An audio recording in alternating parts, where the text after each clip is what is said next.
Darwin మహానుభావుడు అన్నాడు, మనిషి ఎక్కడి నుంచి వచ్చాడట? ఎటు చెప్పండి?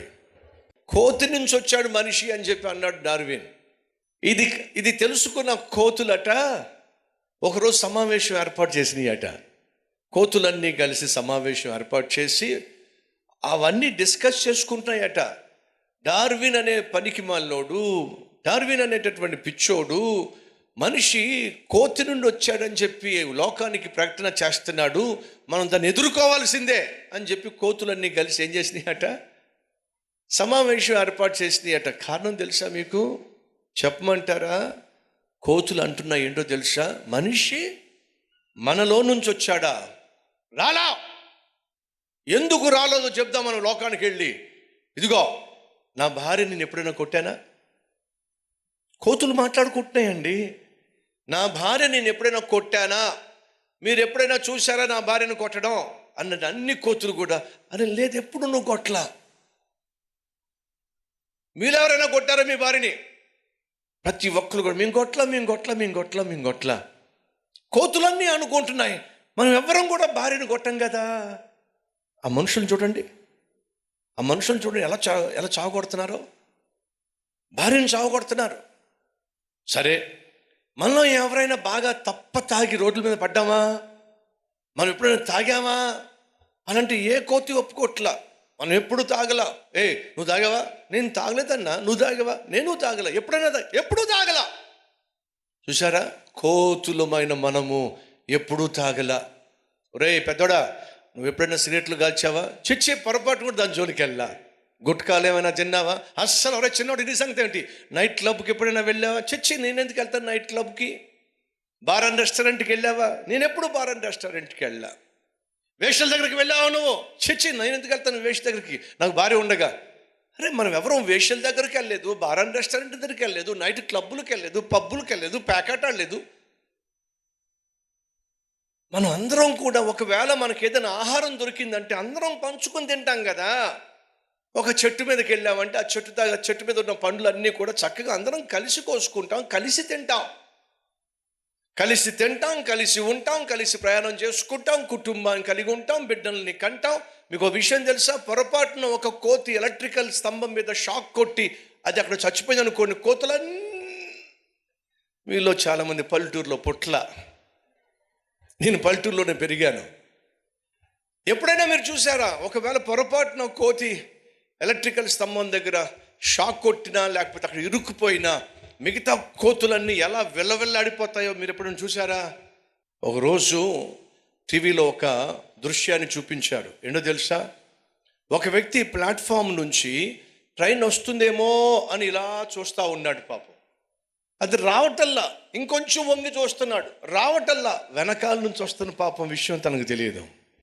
వెనక నుంచి వచ్చి కొట్టేసింది, అమాంతంగా పడిపోయాడు, తలకాయ పగిలిపోయింది, రక్తం కారుతా ఉంది. ఒక్కడంటే ఒక్కడక్కడికి వెళ్ళలేదండి. ఒక్కడ వెళ్ళి అయ్యో పాపం అని చెప్పి అనలేదండి. ఆ ట్రైన్ ఆగింది, దిగేవాడు దిగిపోతున్నాడు, ఎక్కేవాడు ఎక్కిపోతున్నాడు, కానీ పడిపోయిన వాడి దగ్గరికి వెళ్ళి పచ్చి మంచులు ఇచ్చిన వాడు అక్కడ లేడు. అదంతా కూడా వీడియోలో చూపించి న్యూస్లో ఒక మాట అంటున్నారు, ఏమైంది? మానవత్వం ఏమైంది? సగటు మనిషి యాక్సిడెంట్ అయ్యి ప్లాట్ఫామ్ మీద పడిపోతే కనీసం ఒక్కడు కూడా కనీసం లేపే ప్రయత్నం చేయలేదే. మానవత్వం ఏమైపోయింది? కోతులన్నీ కలిసి స్ట్రైక్ చేసి ఏమన్నాయో తెలుసా మీకు?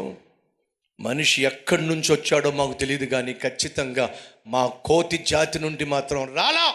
ఎందుకంటే మనిషి కంటే మేము చాలా ఉన్నతమైన జాతి మాది. మీకు అర్థమవుతుందా? ఏమర్థమైంది? కోతులు కూడా ఒప్పుకోవట్లేదండి.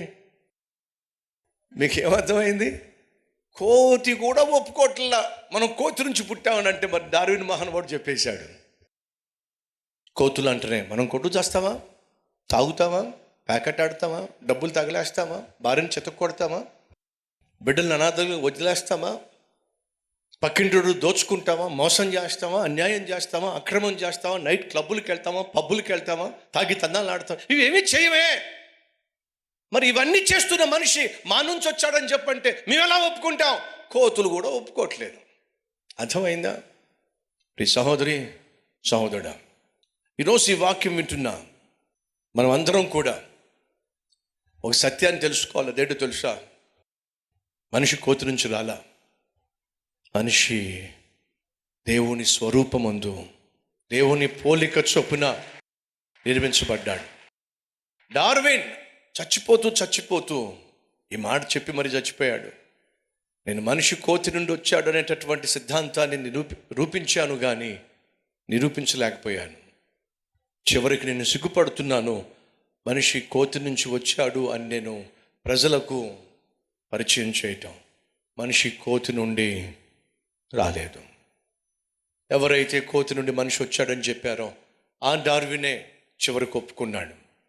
మనిషి కోతి నుండి రాలా. సహోదరి సహోదరుడా, మనిషి ఎలా వచ్చాడో తెలుసా? జీవము కలిగిన దేవుడు తన పోలిక చొప్పున తన స్వరూపమందు తన చేత్తో మనిషిని తయారు చేశాడు. తన ఆత్మను మనిషిలో పెట్టి మనిషి నాసిక రంధ్రములో ఆయన ఊపిరి ఊదగా మనిషి ప్రాణము పోసుకున్నాడు. ఆ మనిషి దేవుని స్వరూపమందు సృష్టించబడిన మనిషి ఆ దేవుణ్ణే వదులుకొని దేవుణ్ణే కాదనుకొని చేయకూడనని పనులన్నీ చేసి నశించిపోతున్నప్పుడు, నాశనం అయిపోతున్నప్పుడు దేవుడే దిగొచ్చాడండి నిన్ను నన్ను రక్షించడానికి. నీ ఆత్మ నరకానికి వెళ్ళి యుగయుగాలు తగలడిపోకూడదని చెప్పి రక్షించడానికి యేసుక్రీస్తు ఈ లోకానికి వచ్చాడు. సంగమా, అర్థం చేసుకో. నీ శరీర సంబంధమైనటువంటి కోరికలు నెరవేర్చుకోవడం కంటే నీ ఆత్మరక్షణ అతి ప్రాముఖ్యమైంది, అతి ప్రధానమైంది.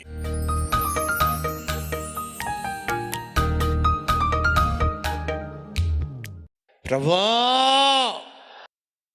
నీ సంతోషము నాకు దయచేయి నాయన. నీ సన్నిధిలో సమయము గడిపితే సంతోషం, సమాధానాన్ని పెంచి పోషిస్తే సంతోషం, సత్ప్రవర్తన కలిగి ఉంటే సంతోషం. అట్టి సంతోషాన్ని మాకు దయచేయ్యా. మా సంతోషాన్ని పాడు చేసేది పాపం. ఆ పాపాన్ని జయించే శక్తి మాకు దయచేయి నాయన. మా విశ్వాసాన్ని బలపరచు, మా ప్రార్థనా జీవితాన్ని బలపరచు. యేసు నామం పేరిట వేడుకుంటున్నాం తండ్రి, ఆమెన్.